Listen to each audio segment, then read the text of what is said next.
Good morning or good afternoon to you, wherever you are. I have a car thought for you. I posted something. Oh, sorry about the shaking. I posted something on Monday morning about your yes brings grace and rest. And I know so many women in the season who are finding the place that God has called them to be. And I'm not just talking about women doing ministry things. It's about your life in Christ and where you are placed, whether it's in the marketplace. We use all these terms. Your job, your place of work that you go to every single day, whether you're a teacher or a housewife, or maybe you are in ministry or you're aspiring to ministry things, and you just have a heart that wants to please God. And I'm telling you, there are people finding their places, and we throw this around, but we are called for such a time as this, every single one of us. And I found that many times I find myself doing something because I'm in ministry. I can relate to things that happen in ministry because I'm doing things that are working. And I realize way down the line, it's because I actually said yes. I didn't physically sit down and say, yes, God, I will do this. But it's because I know what I'm called to do, and I just continue to do it, and I follow his leading, because my desire is just that the presence of God will be in everything I do. And so the catch here is that when things start to flow and you think, oh, I finally found what I'm called to do, and suddenly it's like, that's it. Now it's on to something else, or this thing that I thought was going to be the thing has it's not that great anymore. It's not flowing that way anymore. It feels like hard work.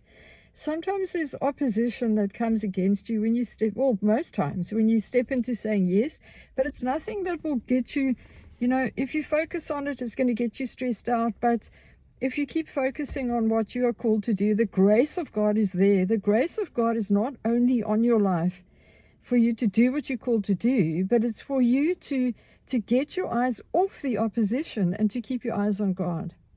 And so in whatever it is that you're doing in the season, make sure that you keep your eyes on him.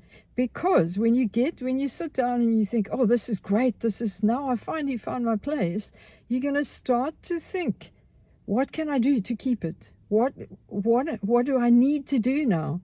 The grace of God has got nothing to do with what you do. It's what God does.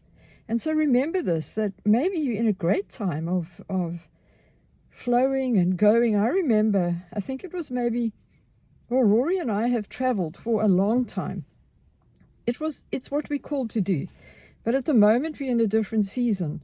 But I remember there was one year, it might have been 2015 or 16, where I was flying all over the place. I was doing women's conferences and ministering in churches, and Rory was taking me to the airport and waving me goodbye.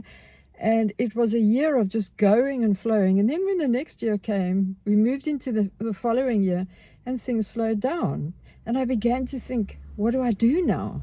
Have I missed God? What am I doing? It was just a different season. So you've got to be content with whatever you are doing in this season and I call it your place of grace. You've got to find your place of grace where God has heard your desire to be pleasing to him and to obey him, and flow and be effective where he has placed you, because that's where you will experience the most grace. And the grace of God, that supernatural undergirding empowerment to be and to do what he has asked you to be and do in this season.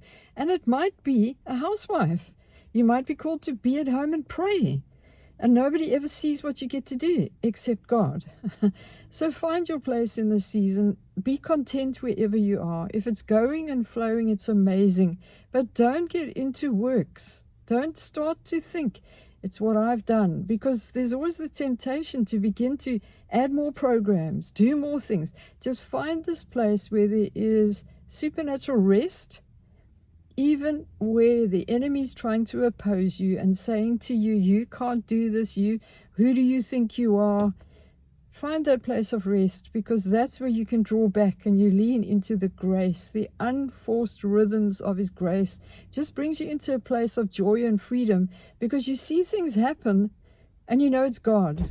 And you look back at the end of the day and you think, to me, everybody's saying this is amazing, and I think this must be God. So be in that place. Find your place of grace today. And God has got something amazing for you in this season. You are called for such a time as this. So have a great day today. That's my car thought today. Right now, my place of grace is to go shopping. So I'll probably post this a bit later, and then I will see you soon again. Have a great day today.